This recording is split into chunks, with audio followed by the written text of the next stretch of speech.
Greetings, dear friends. You're on the Ruslan Belov channel. Today is Thursday, August 27th, and we'll discuss the situation on the front of the Ukrainian war. And at the end, we'll go over strikes on the rear areas. But first, let's cover the news that has literally shocked the entire West and NATO. You've all probably heard about the secret mission of the CIA director to Moscow. Alongside this, 5 Russian drones fell in Romania over the past week, several flew over Moldova, and another 3 border checkpoints on the border with Moldova have been destroyed in just 5 days. Russia is clearly ramping up escalation and preparing strikes against Western countries. The head of the US CIA urgently flew to Moscow after data leaked online suggesting Russia is planning missile strikes against NATO countries. This concerns Britain above all, whose Storm Shadow missiles constantly hit targets on Russian territory, with London constantly calling for Russia to be defeated on the battlefield while helping Kiev with billions of dollars in weapons. A statement from Maria Zakharova about a possible response to the use of British Storm Shadow missiles once again underscores Moscow's firm position.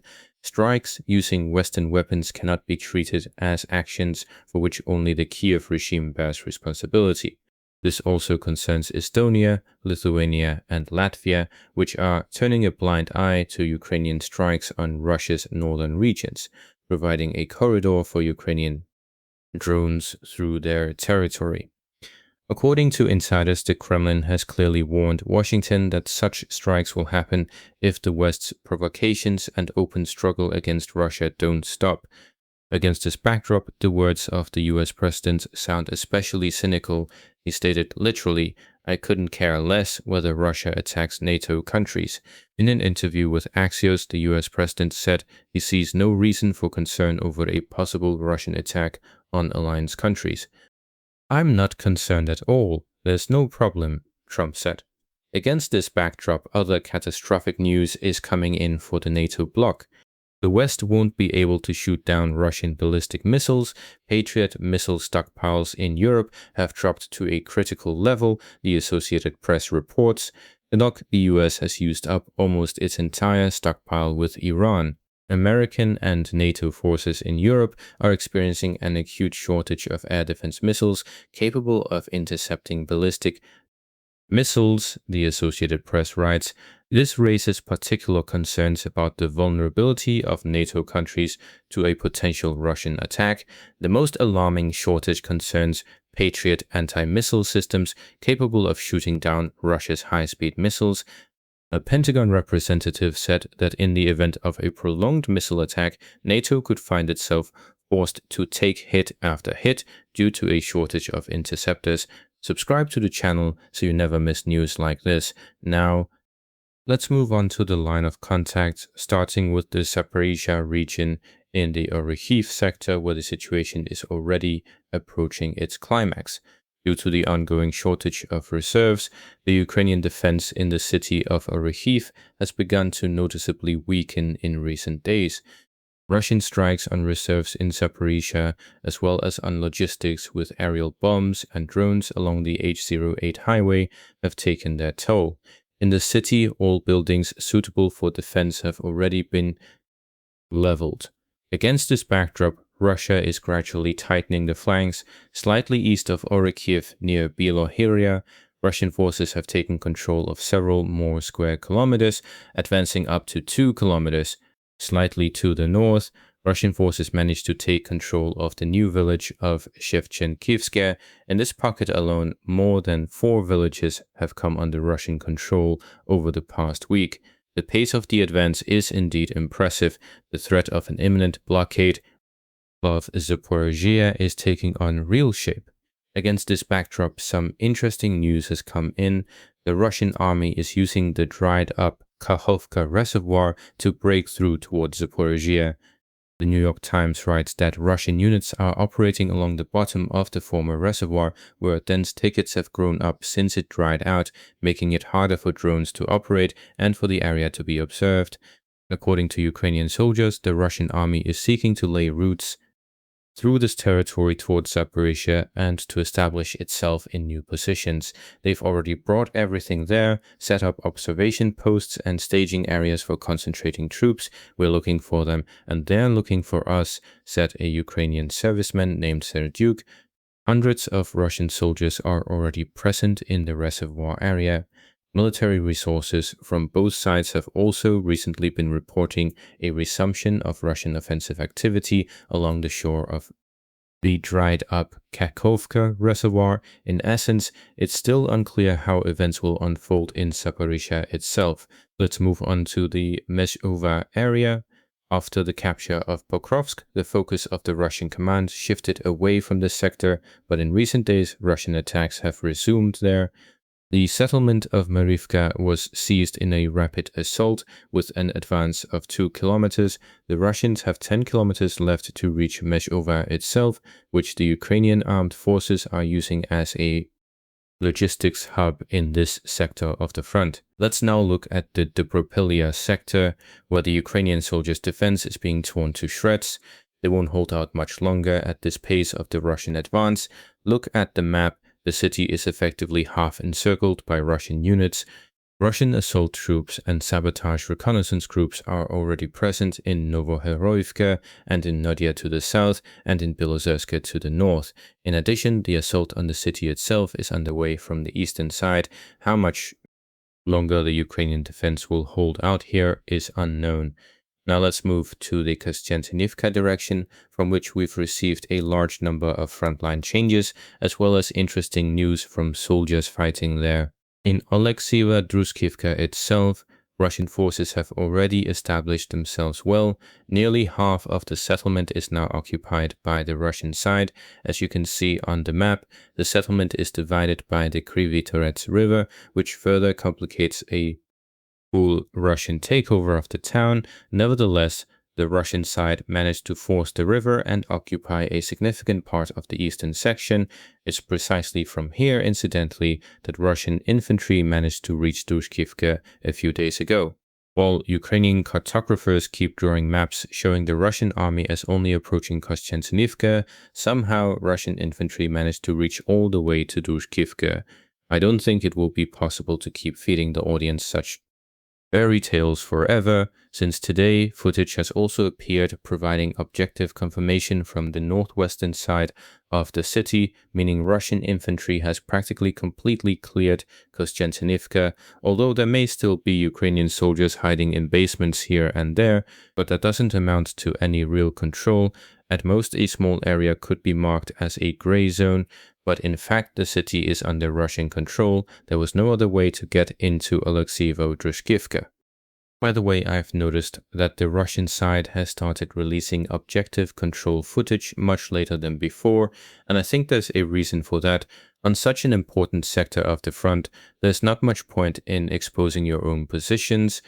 On the contrary, it's advantageous for the Russian side to delay this as long as possible and publish it once the front has already shifted, so that Ukrainian bloggers, media, and so on don't stir up panic, since the military leadership would then be forced to respond to whatever panicked news comes in. More news is coming in from the eastern part of the Kostyantynivka sector as well. Namely, the Russian Ministry of Defense reports that Russian units are managing to push back the Ukrainian defense and advance here in the area of Verolyubivka, Kyotivka, and Popasna. I reported this same information a few days ago based on accounts from soldiers fighting in this direction. We also received a video today from the highways connecting Oleksivo-Druskivka and Kramatorsk, two roads running parallel to each other, and on them there's a genuine slaughter of Ukrainian equipment underway, especially over the past 2 weeks. Every day there are new videos of FPV drone strikes on vehicles trying to break through from Kramatorsk to Druskivka. Very few, I'll tell you honestly, manage to make it. This equipment graveyard grows by several units literally every day. The Russian side is applying a strategy of isolating the combat zone here. All roads leading to Druskivka are first brought under control, and only then does the infantry go into battle. This strategy has been working excellently in 26, and essentially the point of the strategy is to strike precisely at the weak point of the Ukrainian defense, the shortage of infantry. In other words, everything is deliberately arranged so that fighting breaks out specifically inside the city and specifically infantry against infantry, taking FPV operators out of the equation, or at least making maximum efforts to suppress them. Now let's move to the Slavyansk front, where there have been some small changes. The Ukrainian resource deep state has colored the area of Mykolaiivka gray, an area already marked as a gray zone anyway, as well as the area of Nikonorivka from the Mykolaiivka area, as today a huge number of videos keep coming in every day showing strikes on Ukrainian vehicles trying to transport infantry and ammunition into Mykolaiivka, but each time coming under fire. It would be interesting to get real statistics on what percentage of Ukrainian vehicles actually manage to reach Mykolaiivka itself. I'd guess at least about half of them don't. As a reminder, there's already a large number of Russian infantry in Mykolaiivka. Russian soldiers entered it several weeks ago. Powerful FAB strikes are being carried out on the city, and its high-rise buildings are being ground to dust. The city is a key point here and is very important for both sides, since it would allow the Russian army to break into Slavyansk from the north and start fighting inside the settlement itself.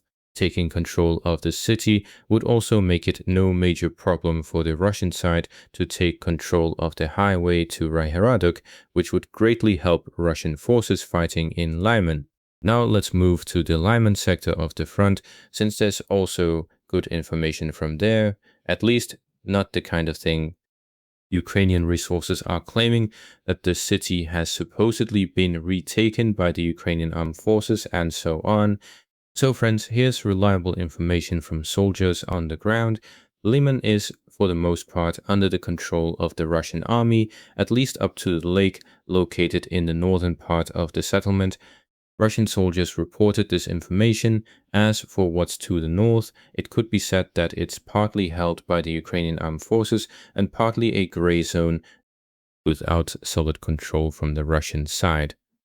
Now let's move to Chernihiv region, where news is coming from the Ukrainian side that the Russian army is preparing a new offensive here, though I wouldn't say it's aimed at Kyiv.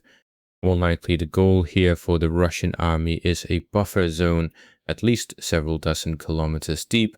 At the moment, Chernihiv region and the north of Ukraine are of great interest to the Russian missile forces, since it's precisely from this area that Ukrainian long-range drones are launched against a Russian territory, so the deeper the Russian army advances into Ukrainian territory here, the easier it will be for them to control these launches and strike at them, which makes perfect sense, though the question, of course, is whether the Russian army actually has the reserves for this, since any such plan requires enormous resources. I wouldn't be surprised if we see North Korean troops here as well. Many experts are now saying that this time the Russian side will raise the stakes in the war against Ukraine, since the Ukrainian side doesn't want to make concessions, meaning the Russian side will now try to force Ukraine into peace. At least such rumors are being actively spread online. But as for my own opinion, it's not a given that the Ukrainian side will make concessions even if it loses considerable territory here. For Zelensky, this is essentially an all-in situation, and retreat is actually a better scenario than surrender, which of course no one would forgive him for. Losing something in the war isn't so terrible, but if you voluntarily hand something over, that's the end for you. That's essentially how the situation now looks in Ukraine for Zelensky. Incidentally, many analysts don't grasp this point, but it's a very important one. Many don't understand the internal politics of this country, and that's why they fail to understand many of the processes taking place inside Ukraine. Well, that's all for today. Dear viewers, this has been Ruslan. We condemn all violence and hostilities in the world. We call on Kyiv and Moscow to sit down at the negotiating table and resolve all issues through diplomacy. Subscribe to the channel to be the first to get accurate, up-to-date reports. Goodbye, and see you tomorrow.